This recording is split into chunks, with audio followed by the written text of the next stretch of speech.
The schoolhouse had been empty for almost 2 years, but on the morning she arrived, it looked like it was waiting for chalk dust to rise again, waiting for laughter that didn't echo, waiting for someone to believe it still mattered. The town of Red Hollow wasn't the kind of place people moved to, it was the kind they escaped from. A few scattered buildings, a diner with peeling paint, a gas station that closed whenever the owner felt like fishing instead, and beyond it all, endless land that stretched like a promise no one had kept. So when a silver sedan rolled in one early October morning and parked outside the old school, people noticed. She stepped out alone. No husband unloading boxes, no moving truck. Just a woman in her early 30s, carrying a single suitcase and a worn leather bag slung over her shoulder. Her name was Clara Hayes, and she had come to teach. The ranchers saw her first. Word traveled faster than wind out there. By noon, everyone knew the new teachers moved into the schoolhouse. Some laughed. Some shrugged. A few just shook their heads like they'd seen too many hopeful people break against Red Hollow's edges. Because Red Hollow didn't believe in new beginnings. It believed in survival. Clara, however, believed in something else entirely. The first time she walked into the schoolhouse, dust rose in soft golden clouds through the sunlight. Broken desks sat like abandoned memories.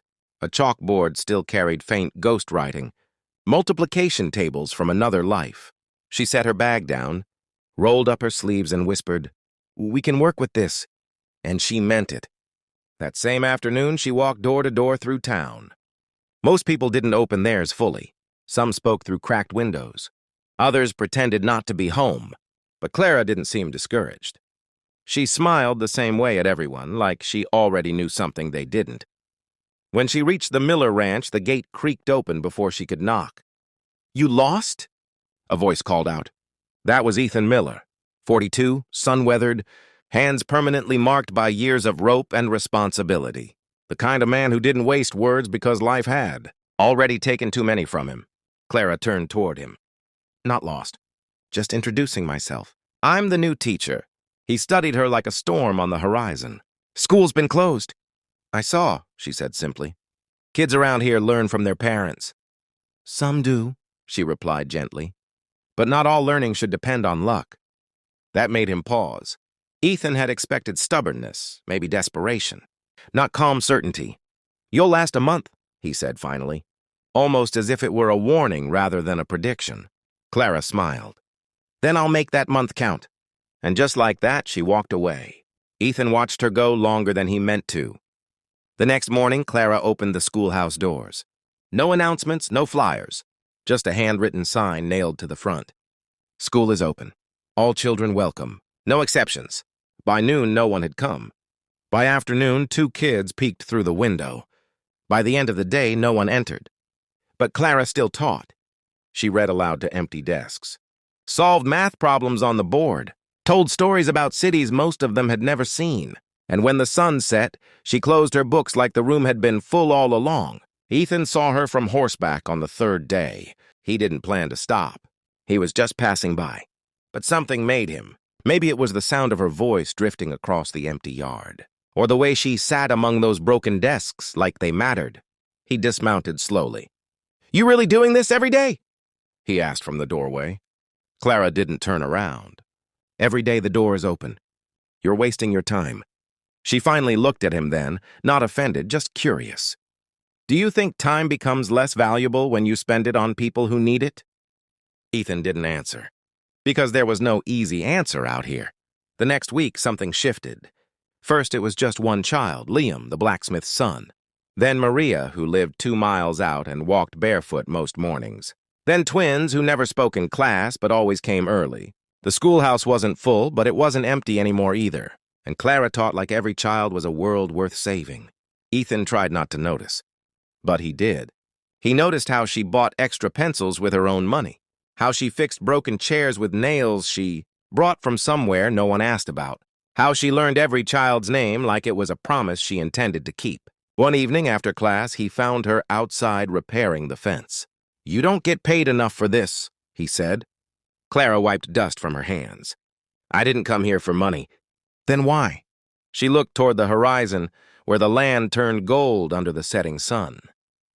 Because someone once told me I wouldn't last where it mattered, she said softly. And I wanted to prove that places like this still deserve someone who stays. Ethan didn't respond, but something in him tightened. Like a knot he'd lived with so long he forgot it was there. Winter came early that year.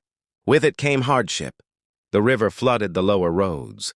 Supplies became scarce. Several families debated pulling their kids out of school so they could help at home. And then the ranch fire happened. It started small, a lantern tipped in the Miller barn. But wind doesn't care about small things. By the time Ethan reached it, flames had already swallowed half the structure. He tried anyway. Clara arrived before anyone else. No hesitation. No fear visible on her face. Just urgency. "Inside?" she shouted. "My horses," Ethan began. She was already moving.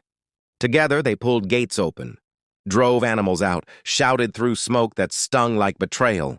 At one point, a beam collapsed and Ethan barely pulled her back in time.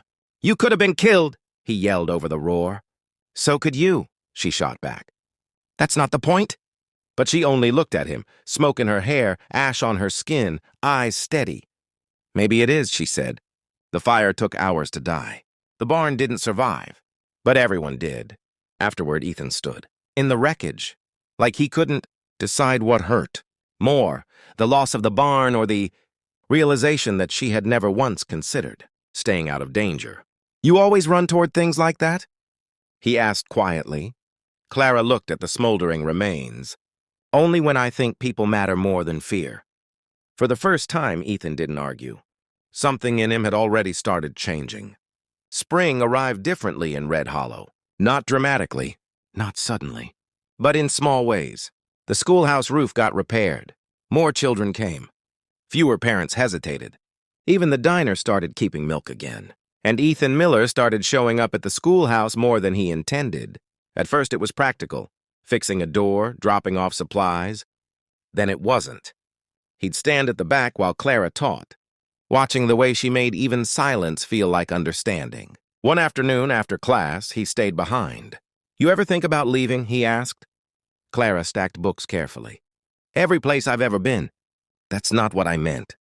She paused, then nodded slightly. "I know."